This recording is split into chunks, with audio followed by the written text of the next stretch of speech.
Good day everyone. Welcome to lecture number 1 of this particular course called Microprocessor, or we can say microprocessors.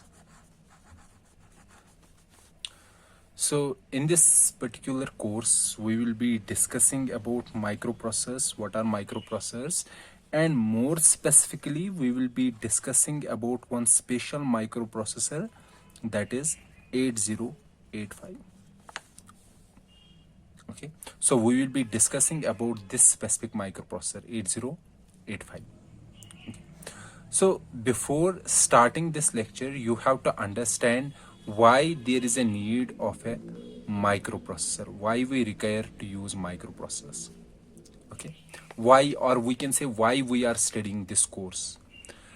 We are studying this course because microprocessors are found everywhere, almost everywhere.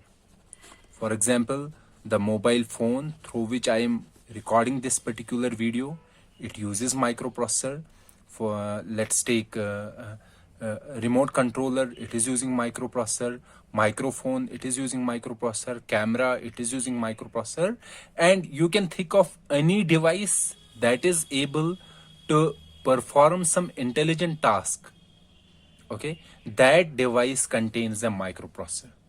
Okay, so any device that you think that is able to execute a program, that device contains a microprocessor. You may have seen, for example, at the traffic lights, the traffic light system, it is also working based on some program, and for executing that program we require a microprocessor. So wherever we have to execute a program, you can think that there is a need of a microprocessor. So you can see that microprocessors are used almost everywhere. Okay, and to understand the working of these microprocessors, we should know what is a microprocessor, and at least we should understand one of the microprocessor. Okay, now before starting this lecture, or we can say the main components that we will be going to discuss in this particular lecture, let me give a brief overview of history related to the microprocessors. So the first, we can say the first commercial microprocessor that has been created by Intel 8085, that is, sorry, by the Intel, is 8085. So this is the first commercial microprocessor that has been created by Intel company. They have also created some other microprocessors before 8085. It was 8080 was there, and many other microprocessors, but those were not very popular, and we can say it was not a huge success. But this was the first one complete microprocessor that was commercially available, but the features available in microprocessor were very limited features. Okay, then later on, from the 8085 they developed another microprocessor 8086, then 80186, 80286, 80386, 80486, 80586. So these are the different microprocessors that they created, or we can say the processors. And this 8085, this is also called Pentium 1. Then from this Pentium 1, then we have Pentium 2, Pentium 3, Pentium 4, another Core 2 Duo, Intel i3, i5, i7. Okay, so these are the range of microprocessors, or we can say the processors that Intel has developed over 40 or 50 years. And this was the first microprocessor, or we can say the first successful commercially available microprocessor that Intel has created, 8085. Okay, and our aim in this particular course will be to understand this 8085 microprocessor. Now somebody will say that this is an outdated microprocessor. Why should not we start with the latest one, for example the i7? Why we are going back to the 8085? It is because for understanding any higher concept, you should know the basics. Basics are very important for understanding any processor. So when your basics are strong, then only you will be able to understand the modern processors, which are very complex processors. So for understanding those basics, we should start from the basic processor. You can start from 8085 or 8086, but in this particular course we will start from 8085. Okay, so as I said, our aim in this particular course will be to understand different concepts related to the microprocessors, but those concepts were very specifically related to the 8085 microprocessor. And since today is the first lecture of this particular course, in today's course we will first understand the programming model of microprocessor 8085. I will make you understand what is the programming model, and then we will define the instruction classification. Okay, these are the two main topics that we will be covering in this particular lecture, and in the subsequent lectures we will discuss different we can say the actual hardware model of 8085. We will also discuss how we can connect input and output devices to the 8085, or also we can say how we can connect memory to microprocessor 8085. And in today's lecture we will start with the programming model and instruction classification. So let's start with the programming model of microprocessor 8085. We have to discuss 8085 programming model. Basically, programming model means that the information that is needed to write the programs for a particular processor. Okay, so in this particular model we will discuss all the different types of registers that are present in the 8085 microprocessor, and what are the different components there in the 8085 architecture. Okay, so I will make a simple diagram here which shows the complete structure of microprocessor 8085. So our 8085 microprocessor or any other microprocessor has three important components. One is the ALU, another is the control unit, and then we have registers, which we call a register file registers. Okay. The function of ALU is to perform arithmetic and logical operations. The function of control unit is to control the operations performed by an ALU. And registers, these are temporary memory locations.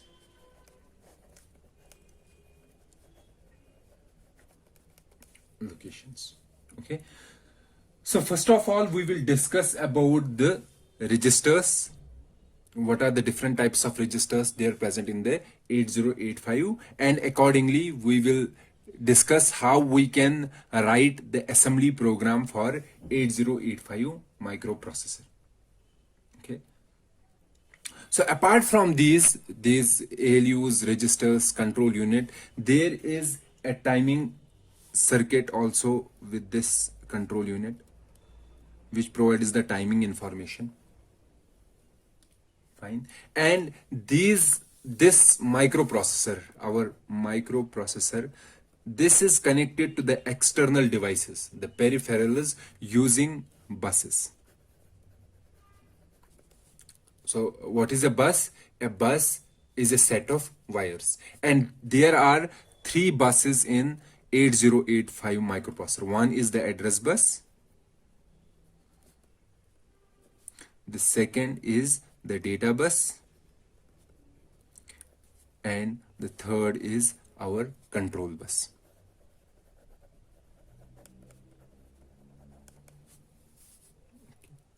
Address bus is a bus that is required to carry addresses.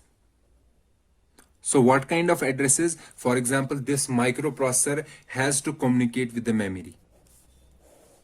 Okay, so we have an external memory in microprocessor 8085, and to communicate with this memory, the microprocessor sends an address to the memory. Okay, and from that particular address we will get the data. And in 8085 microprocessor, this microprocessor is generating 16-bit addresses. Okay, and it is a byte addressable memory.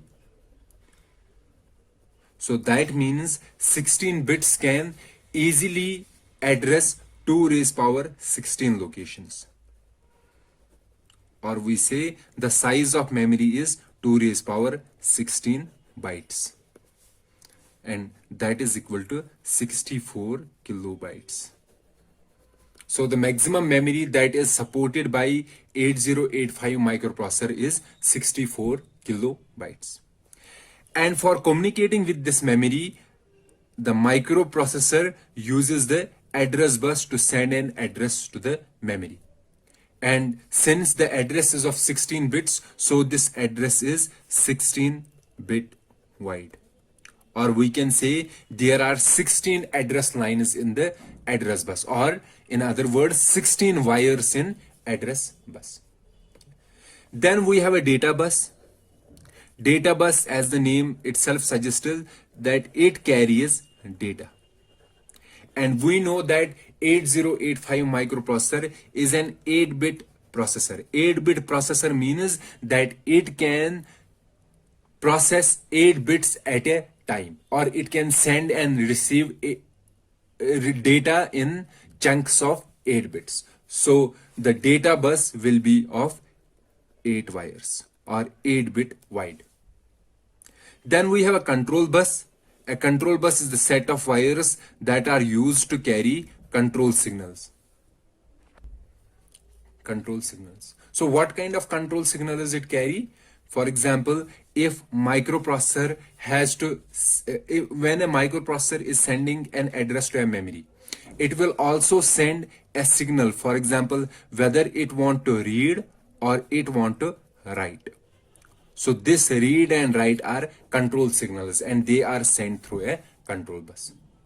Okay, so these are the 3 buses which are there in microprocessor 8085. Please keep in mind that this address bus is unidirectional. Unidirectional means that the data is flowing in only one direction, and that is from processor to memory. And data bus, this is bidirectional. Bidirectional means the data can flow out from the processor, or we can send the data from some external device to the processor. And control signals, they are also, control bus is also unidirectional. And control signals are generated by a control unit. Okay. So this is how microprocessor communicates with the devices that are attached to the microprocessor. For example, input output devices or memory.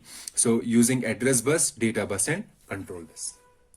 And also inside itself also we have a data bus that is used to communicate the data from ALU to the registers. So let's focus about the registers. Okay, so what are the different types of registers that are present in 8085 microprocessor?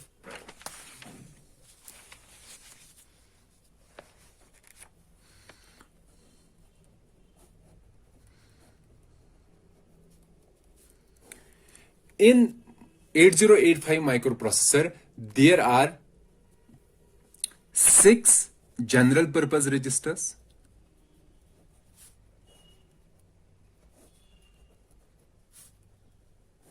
General purpose means that these registers can be easily used by a programmer for programming the microprocessor, for writing a program for the microprocessor. These 6 registers are exposed to the programmer. Okay, and these 6 general purpose registers are named as B, C, D, E, H and L. And each such register is of 8 bits. So each such register is 8 bits wide. Or we can say each such register can store 8 bits. Not only this, we can combine these registers. For example, these registers B and C can be combined to form a register pair BC. Likewise, D and E can be combined to form another register pair called DE. And H and L can be combined to form a register pair HL. And this register pair can store 16 bits.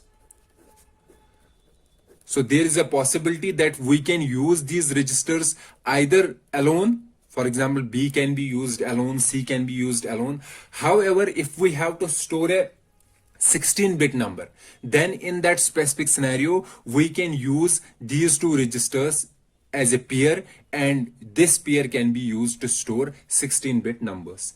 But please keep this in mind that B can only be combined with C. It cannot combine it with any other data type. So only these three pairs are possible in the microprocessor 8085.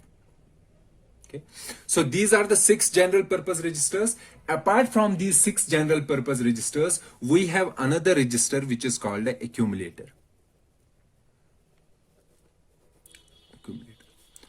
Our microprocessor 8085, it is an accumulator based microprocessor. Accumulator based microprocessor means that whatever is the final result of any instruction, any arithmetic and logical instruction, that final result is stored in the accumulator. And in many instructions, this accumulator is an implicit source operand. In most of the instructions, this is an implicit source operand and also implicit destination.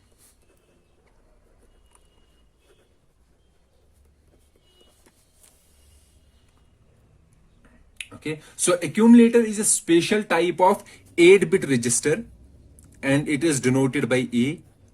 It is a special 8-bit register that is a part of arithmetic and logical unit. Basically, this register is a part of ALU and it is used to store the final result of an arithmetic and logical operation. Okay, so and as I said that in most of the instructions, 8085 assembly instructions, this is an implicit source operand and an implicit destination.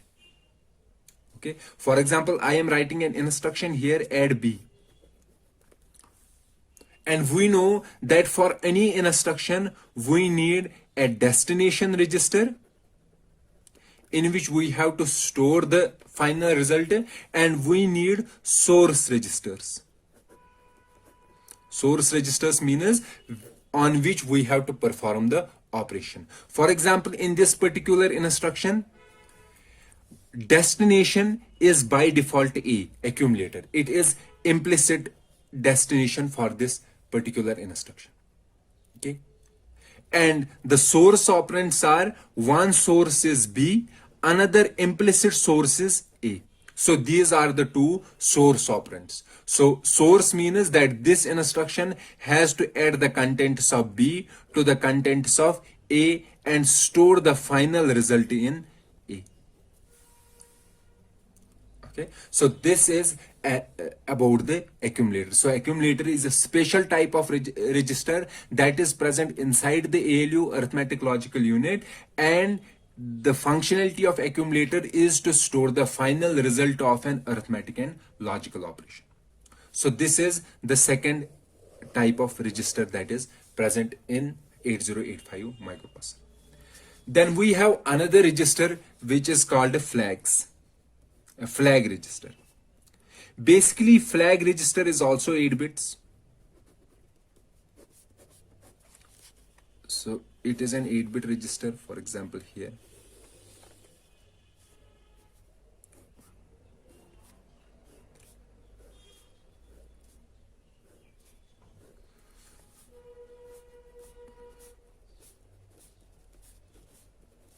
Okay, so it is an 8-bit register in which each bit represents the status of an operation. Okay, for example, I have a program in which I wrote an instruction add b, or there is some another instruction, for example, subtract c. Okay, so these instructions, these arithmetic and logical instructions, these instructions after getting executing, update this flag register or update some bits in the flag register. Okay, and the updates are based on the status of this instruction. For example, if an instruction resulted in final result as a negative number, the final result as a negative number, or we can say the final result that is stored in a is the accumulator. If the final result that is stored in a is a negative number, then it updates one of the bits in this flag register, indicating that the final result is negative. Likewise, if I have an instruction sub c, okay, or some other instruction, and the final result of this instruction is 0, or we can say the final number stored in accumulator, because in accumulator we store the final result. If the final value stored in accumulator is 0, then it updates this flags register, some bit in the flag register, to denote that the final result is 0. Likewise, if there is an instruction and that instruction resulted in carry at last bit, so it will denote this, it will have this information that there is a carry at the last bit. That information is also stored in one of the bits in flag register. So each bit here stores the status of an operation, of an arithmetic and logical operation. So all bits does not make sense in this flags register, but there are some bits that are used to store, that are used to give us the information about that particular instruction. What was the final output of that particular instruction? And what are the flags that are present in our microprocessor 8085? There are 5 flags. That means among these 8 bits, only 5 bits are used. And those 5 bits are, the last bit is called S bit. Then after that is Z bit, 6th bit. Then 4th bit is AC bit, auxiliary carry bit. And the 2nd bit is P bit, parity bit. And the 0th bit is carry bit.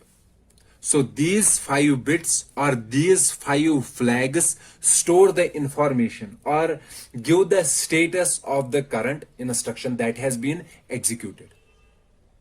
Okay, so I will explain this each flag separately. So let's go with the S flag.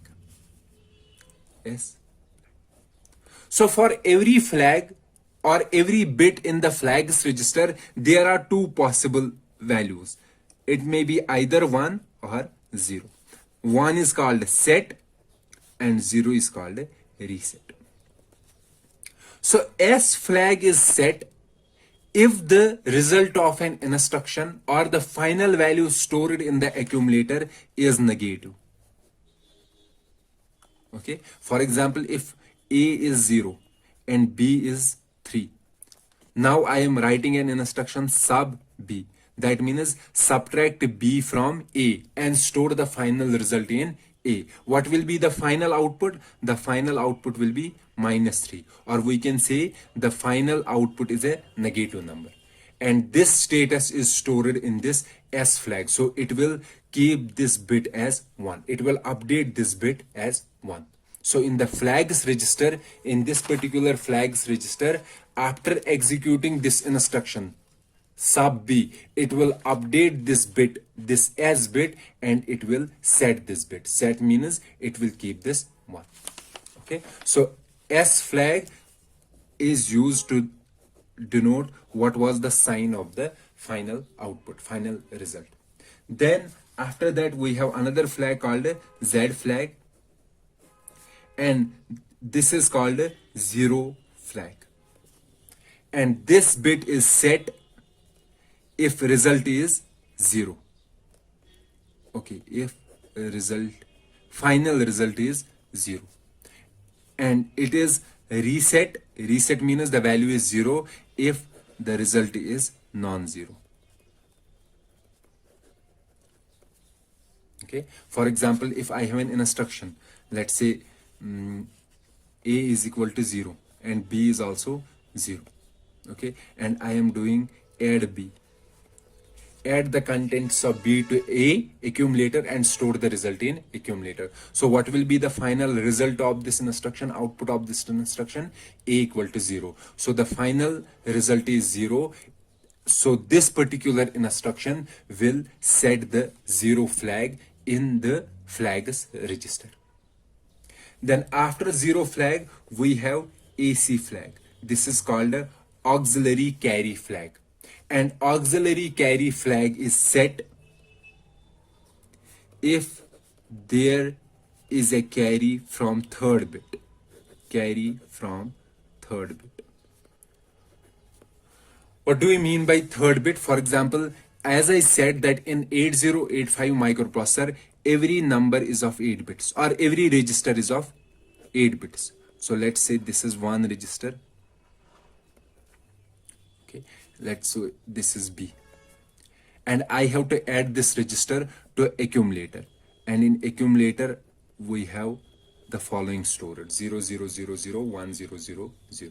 So if I add these two numbers, so 000000000, 1 plus 1 is 1 and carry is 1. So if there is a carry at the third bit, so this is 0th bit, first bit, second bit and third bit. So if there is a carry at the third bit, okay, carry, or we can also say borrow. Borrow will be in case of subtraction. If it is borrowing a bit from its left neighbor, okay, if it is borrowing a bit from that particular bit, okay. So either it borrows or there is a carry at the third bit, okay, then this auxiliary carry flag will be set. Otherwise, it is reset. Then we have a parity flag, P flag. And parity flag is set if parity of final result is even. What is the meaning of a parity? Parity means number of ones in the binary number. So if the number of ones in the final result is even, then this parity flag will be set. However, if the parity is odd or final result is odd, then this particular flag will be reset. Then we have a carry flag. Carry flag is set if there is a carry at the last bit or at the 7th bit. So if there is a carry at the 7th bit of an operation, then this flag is set. Otherwise, it is reset. So this was all about the flags register. Now, after the flags register, there is another register that is there in the 8085 microprocessor, and that is program counter.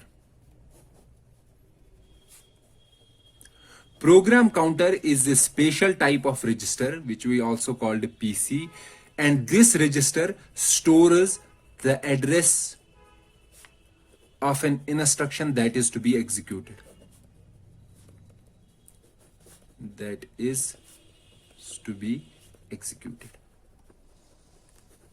So since we know that for that every program is stored in a memory. So we have a memory and our program will be stored in this memory. Now, for example, I have to start executing this program which is stored in the memory. Then I have to get the instructions from the memory one after the other. And since we know that for getting any instruction from the memory, we should know the address of that instruction. So we should know the address. And the address of the particular instruction which we want to get from the memory, that is stored in the register called program counter. So what will be the size of program counter? So size of program counter will be equal to the address. And we know that address in 8085 microprocessor is of 16 bits. So program counter is of 16 bits. After the program counter, we have another register which we called a stack pointer.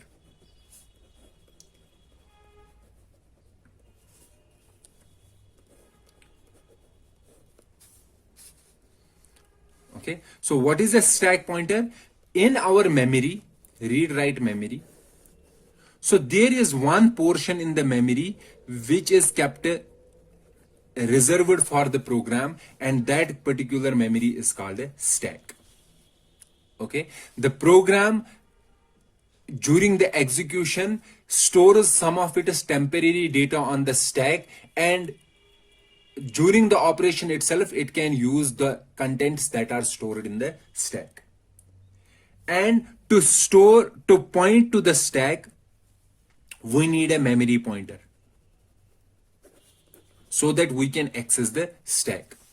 So basically this memory pointer points to the top of stack, because we know that stack is a memory in which we store the data in first in last out order. So we push the data, and the most frequent data that has been pushed is popped. The most recent data that has been pushed on the stack will be the first data that will be popped from that particular stack. And we always need the location of the top of stack. So we need a memory address that, or we need a memory pointer that points to the top of stack, or that stores, we need a memory pointer that stores the address of top of stack. This address of top of stack is stored in a special type of register which we called a stack pointer. And since we know that address is of 16 bits, so this stack pointer register is of 16 bits. Okay, and what is the functionality of stack pointer? It points to the top of stack. So we have to discuss about the usage of stacks when we program the 8085 microprocessor during the function calls and the returns from the function calls. We will have to use this stack pointer. So the complete usage of stack pointer will be discussed in that particular chapter. Okay. So this was all about the programming model of 8085 microprocessor. So as I said, there is an ALU, there is a control unit, and there are registers, and there are six general purpose registers: B, C, D, E, and HL, and there is a special type of register called accumulator. We have flags that store the status of the instruction, what was the final output of an instruction, and we have program counter that stores the memory address, that stores the address of an instruction that is to be executed, and we have stack pointer that points to the top of stack.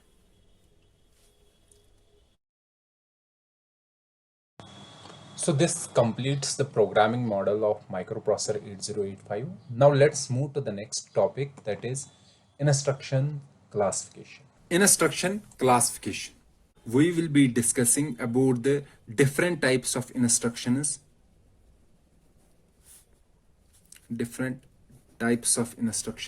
of 8085 microprocessor.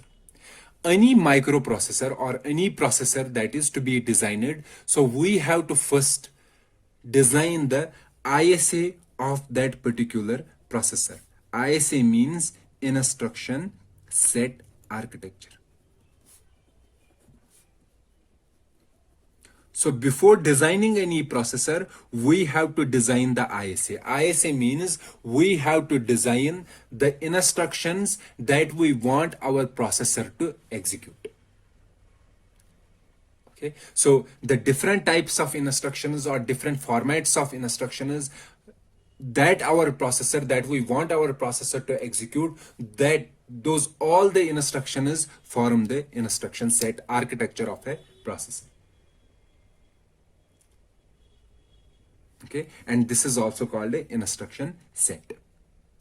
So before discussing the different types of instructions that are there in the 8085 microprocessor, we will first discuss what are the different types of instructions. In a sense, what is the different functionalities that we are able to achieve using the 8085 instruction set.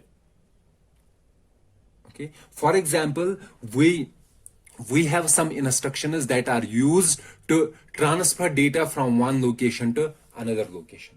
We have some instructions that are used to perform arithmetic and logical operations.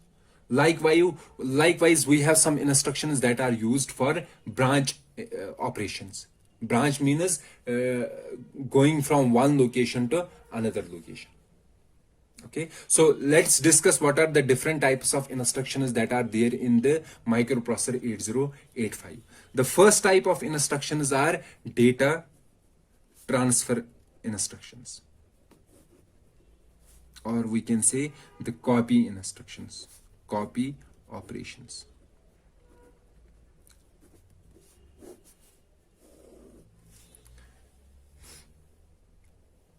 These are the instructions that are used to copy or transfer data from one location to another location. For example, we want to transfer data between the registers. That means transfer data from register B to register C. Okay, or transfer data from register C to accumulator. So that will be done with the help of data transfer operations. Likewise, we can have to transfer data, to transfer directly some constant into a register.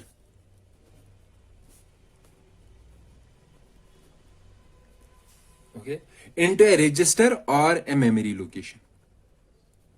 So for example, if there is a constant, let's say 1A. 1A is in hexadecimal. So H here is hexadecimal. So what is 1A in binary? 1A in binary is every digit will be of 4 bits, because hexadecimal is of 4 bits. So 1 in hexadecimal is 0001 and A in hexadecimal is 1010. So this will be the 8-bit representation of this hexadecimal number.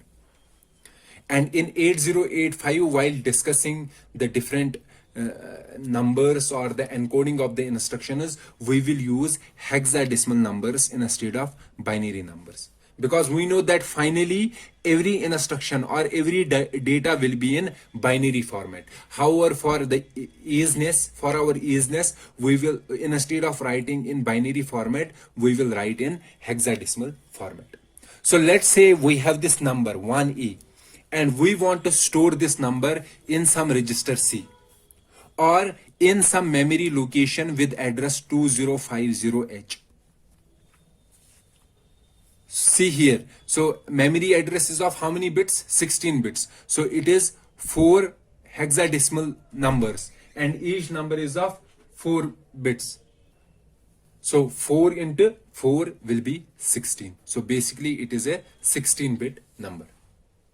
Okay, so we have to store, if we have to store some constant in some register or at some memory location, then for that particular purpose we have to use data transfer operation or data transfer instruction. Likewise, if we have to move some data from memory to a register or vice versa, okay, then for that particular purpose we require data transfer instructions. Or if we have to transfer data from an input output device to an accumulator, or from an accumulator to an output device. Then for this particular purpose also we require data transfer instruction or data transfer operation. So these are different possible scenarios in which we require a data transfer instruction. So we will discuss the data transfer instructions which are there in the 8085 microprocessor, but here we have to only see what are the different scenarios in which we want to use a data transfer instruction, and what kind of instructions we will use. We will see those instructions later on. Okay. The second type of instructions which are there in the microprocessor 8085 are the arithmetic instructions. Arithmetic instructions or arithmetic operations. So what are the different arithmetic operations? For example, addition is one. Second is subtraction. So let's discuss first these two. Addition means if we have to this addition type of operation or addition type of instruction is used if we have to add the contents of a register or contents of some memory location to an accumulator. So if there is some register C and the content stored in this register C, we have to add these contents to the accumulator, then we will use arithmetic operations of addition.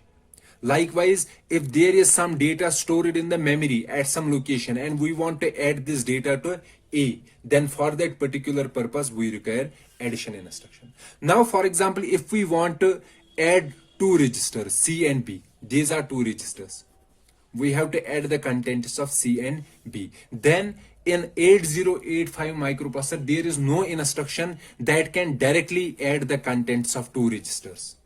We can only add the contents of one register to the contents of an accumulator. We cannot add the contents of two general purpose registers directly.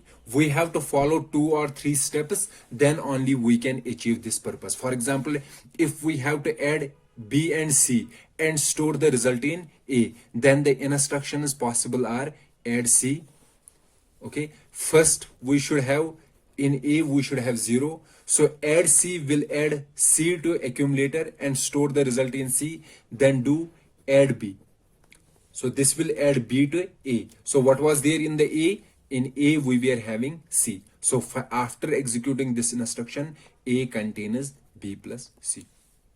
So we cannot directly add B and C in 8085 microprocessor because there is no such instruction. Likewise, in subtraction also, if we have to subtract some register or a memory location data to the contents of an accumulator, then we can use the subtraction type of instructions. And again, we cannot directly subtract two general purpose registers. Then there is another type of arithmetic operation, and that is increment decrement.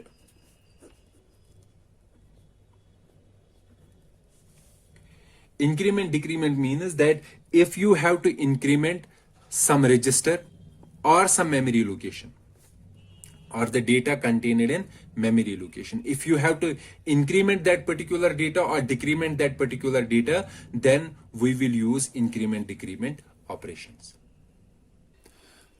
Third type of operations that are possible in microprocessor 8085 are the logical operations. The different logical operations that are available in 8085 microprocessor are, the first is AND, OR, and exclusive OR. First type. So AND, OR, and exclusive OR operations are required if you have to logically AND, OR, XOR the contents of some register or some memory location with an accumulator.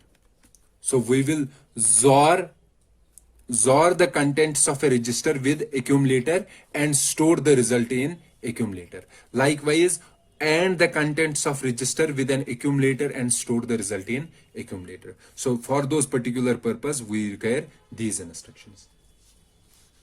Likewise, there are another type of logical instructions which we called rotate instructions.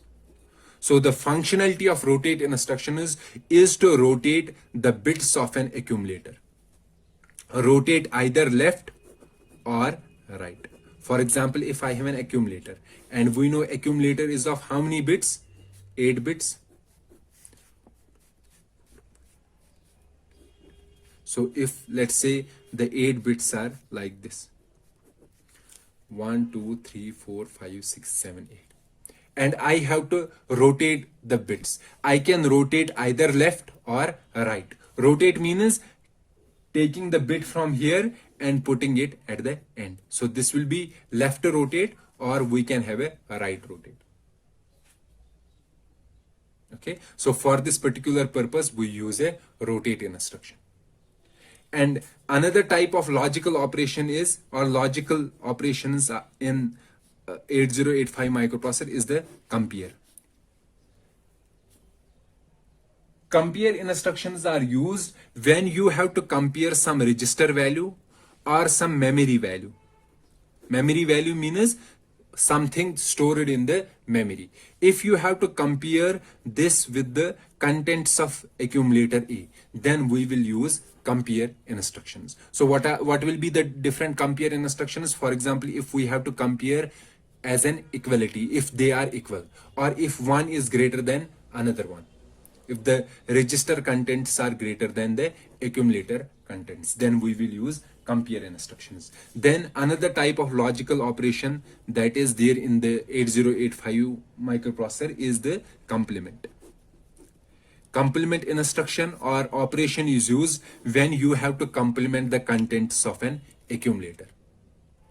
Complement the contents of an accumulator. Complement means that wherever we have 0, change it to 1, and wherever we have 1, change it to 0. So these are the different logical operations that are available in the microprocessor 8085. And as I said, the actual instructions will be discussed later on. Then another group of instructions which are available in 8085 microprocessor are the branching instructions or branch comparison operations. Branching instructions or operations. In our microprocessor, basically the instructions are executed one after another. However, if there is the requirement of a branch means we have to go from this instruction to some other instruction. So actually the execution was sequential. However, if we want to move from sequential to some other location, leaving some instructions in between, okay, then in that particular scenario, we require branching instructions. That means we have to jump from one location to another location. So there are two scenarios in which we may have to jump. One scenario is that when there is for example, there is a for loop. In that particular scenario, we have to either jump to some other location or continue sequentially. And another type of jump is when we have a function call. Then we have to go from one location to another location to execute the function. And from that function, we have to return back to the original location. So these are also our branching instructions: call, return. And jump is another branch instruction that is used in case of for loops or for checking some condition. So different types of branching instructions are jump instruction. So these instructions are checking some condition. How will they check the condition? Basically, they are checking the flags, our flags register. Let's say there is one instruction JC. This instruction jump on carry. This checks the carry flag in the flags register. If that flag is set, then it will make a branch. If that is reset, then there won't be any branch. It will follow the sequential execution. So jump instructions are those instructions that are used in decision making, and they usually check the flags in the flags register, and based on those flags register they say whether they have to jump or they will follow the sequential execution. The second type of instructions are call and return. So these instructions, these branch instructions are used in case of function calls. Okay, so these are the branching instructions of microprocessor 8085. Another type of instructions are the machine control instructions. Machine control instructions. Machine control instructions are used in microprocessor 8085 to control the machine itself, to control the microprocessor. Okay, for example, there is one instruction halt that says that halt the microprocessor or end the program. Whatever it is executing, end that program. So this is an instruction which controls the microprocessor, and it comes under the machine control instructions. Or there is another instruction NOP, no operation. It says, it informs the microprocessor that do not do anything, do nothing. Okay, stop, you are working, but during your working mode do not update any register or any memory. Okay, that is the NOP instruction. So these are the machine control instructions. So these are the different types of instructions that are there in the microprocessor 8085, and our aim in the subsequent lectures will be to discuss the different types of instructions in its instruction set, or we can say we have to see the actual instructions that are getting executed in microprocessor 8085. Let's discuss about the different types of instructions or the instruction classification based on instruction size. We did one instruction classification, and that was based on the type of operation. For example, the classification was that we were having data transfer instructions, arithmetic instructions, logical instructions. So depending upon the type of instructions, we classified into 5 different categories. And today we have to classify the instructions based on instruction size. So what is the size of instruction? In our microprocessor 8085, there are 3 possible instruction sizes. One is an 8-bit instruction, another is 16-bit instruction, and the third is 24-bit instruction, or we can say it is a 1-byte instruction, 2-byte instruction, and a 3-byte instruction.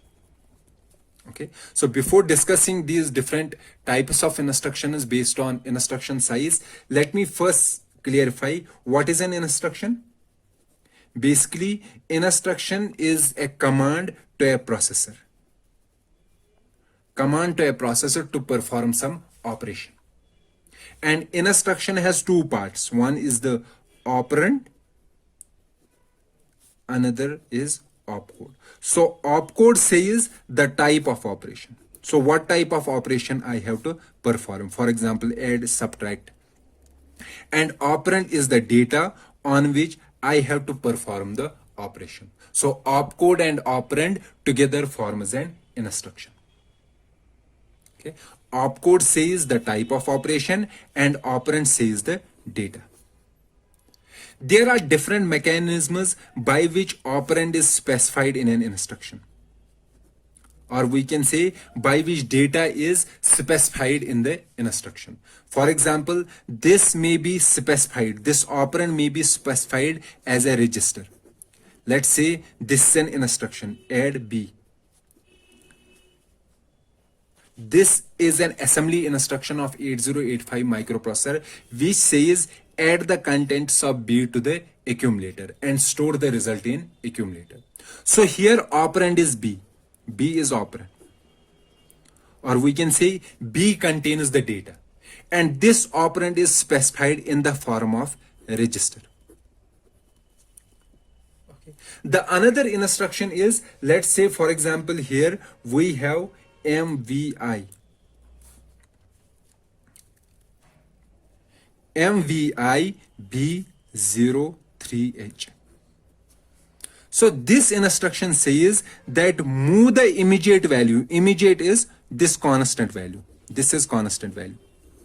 Move this value into this register. So here operand is, this is our data operand or source operand. And this is our destination operand. So operands are, we have a destination operand and we have a source operand. Source means the data on which we have to perform the operation, and destination means where we have to store the final result. Here you can see the operand is specified itself. In this particular instruction, the operand that we require was specified as an address, as a register. So this register contains our value. If the value is present itself in the instruction, then this is another form of specifying the operand to an instruction. So there are different ways by which we specify operand to an instruction. So different ways of specifying operands in an instruction. Different ways of specifying operands.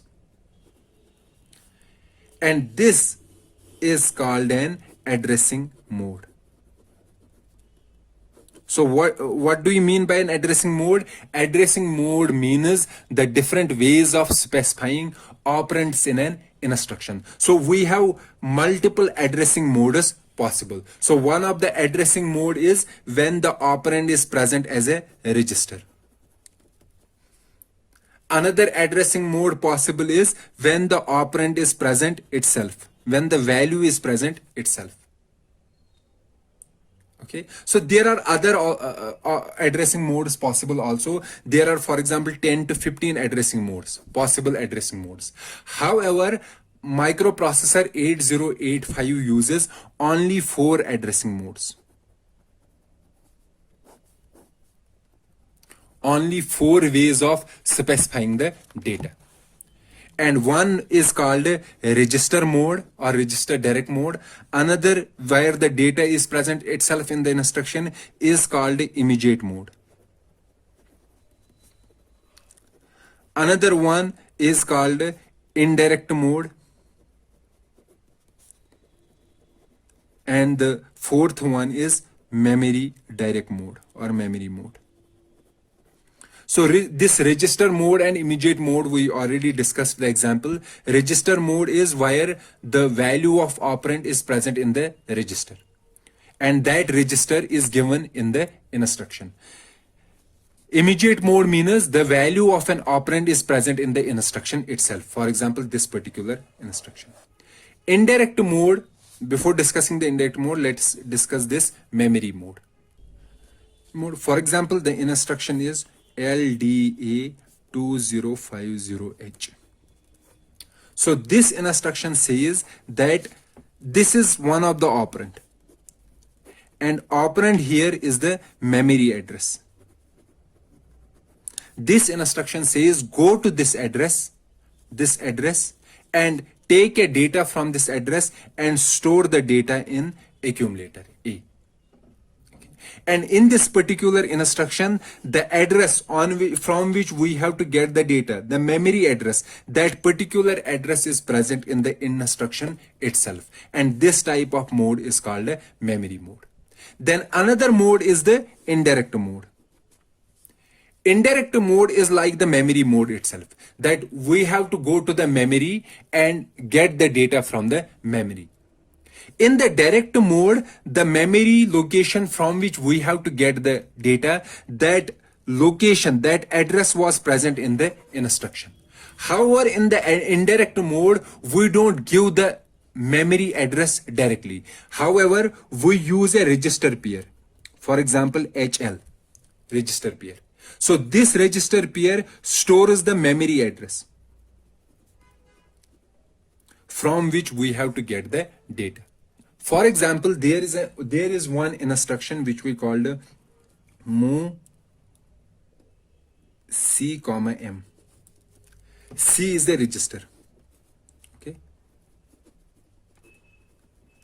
And this M, wherever we have written M, It means it is an HL register. Okay, M means HL register. In all the 8085 microprocessor, wherever in the instruction we have an M, that means HL register pair. So this instruction says take the data from this register C, and store the data in memory. Where in memory? In memory at an address, and that address is stored in HL. So this type of instruction uses the indirect memory mode. So these are the different addressing modes that are present in the microprocessor 8085. However, the possible modes are many. There are many addressing modes possible, but 8085 uses only these 4 addressing modes. And what is an addressing mode? Addressing mode is the method of specifying operands in an instruction. Okay, so basically our aim in this lecture was to classify instructions into different types based on instruction size. And as I said that there are 3 different types of instructions. There is a 1 byte instruction,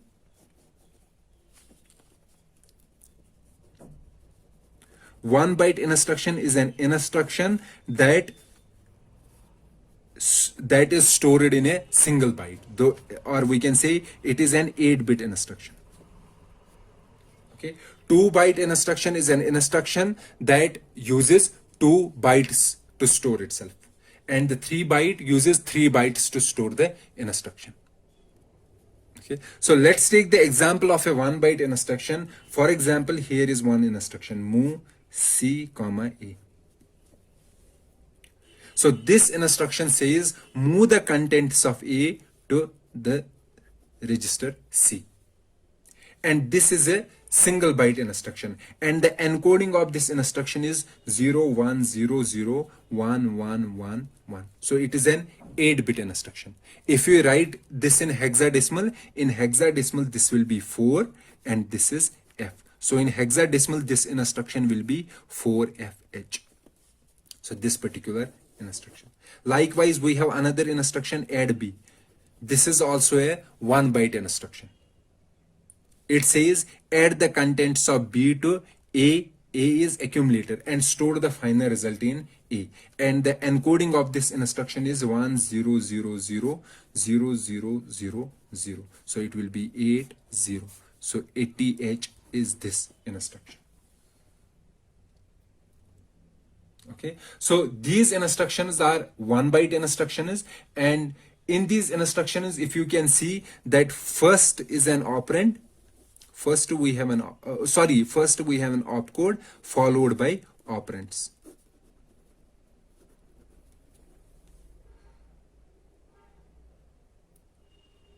Okay, and we know that our memory in 8085, it is a byte addressable memory, so this instruction will be stored in 1 byte. Fine.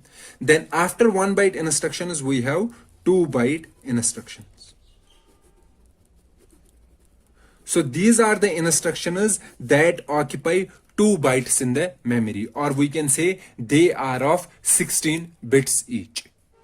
Some of the examples of 2 byte instructions are, for example, MVI A32H. This instruction says move this number to a register A. And this number is 32H. 32H means it is an hexadecimal number of 2 digits, so it will be an 8-bit operand. Since it is a 2 byte instruction, so 1 byte will be occupied by this immediate value. The another byte will be used to store the information about these two, move I, A. So there are 2 bytes, 1 byte and 2nd byte. And in the memory, this instruction will be stored like this. If, for example, this is address 1, this is address 2, this is address 3. At address 1, we will store the first byte, and at address 2, we will store the 2nd byte. So for example, the encoding of this instruction is 3E, and this is 32.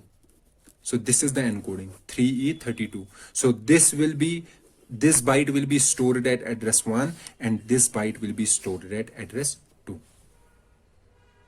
Okay, so these are 2-byte instructions. Then after that we have 3-byte instructions. For example, there are some instructions that do the following: load a 2050H. This says that go to this memory location, and take the data from this memory location and place the data in accumulator. So here you can see this particular operand. This is of how many bits? 16 bits, or we can say 2 bytes. So it occupies 2 bytes and this opcode occupies 1 byte. So we have how many bytes? 3 bytes, and this is a 3-byte instruction. And the encoding of this instruction is, this is 3A. This will be simply 20 and 50. This is first byte, this is second byte, this is third byte. First byte, okay, and this is our operand. In the memory it is stored like this. The first byte will be 3A. The second byte will be the lowest address 50. Please keep this in mind that we don't store the second byte as 20, but second byte is stored as 50. And the third byte will be stored as 20. Okay, so if I have to get this instruction from the memory, I will first get 3A, then I will get 50, then 20, and the instruction will be 3A 2050. You should not write it as 3A 5020, because the second byte here, you will write the second here. Instead, the second address stores the lowest byte and the third address stores the highest byte. This is a Little Indian format. So we have already discussed it, Little Indian format. So where the lowest byte is stored at lowest address and the highest byte is stored at highest address. And the opposite of this is Big Indian. Okay, and in Big Indian representation, most significant byte is stored at lowest address and least significant is stored at highest address. Okay, so this was the 3-byte instruction. And this was all about the different types of instructions that are there in the microprocessor 8085 based on the size of instructions. So we have 1-byte instruction, we have 2-byte instruction, we have a 3-byte instruction. Now somebody will say that when our microprocessor is executing, how will it know that the instruction that it has to execute, it is 1 byte, 2 byte or 3 byte? So whether it is a 1-byte instruction, it is a 2-byte instruction, or it is a 3-byte instruction, how will it know? Basically, when a microprocessor is getting the first byte, let's suppose 3A, from the encoding of this particular byte, it will know whether this is a 2-byte instruction, 1-byte instruction, or 3-byte instruction. So from the first byte itself, it will get the information whether it is a 2-byte instruction or it is a 3-byte instruction. And accordingly, after decoding the first byte, it will decide whether I have to use this byte only as an instruction or I have to get the extra bytes from the memory. Okay. So this was all about the classification of instructions in 8085 based on the size of an instruction.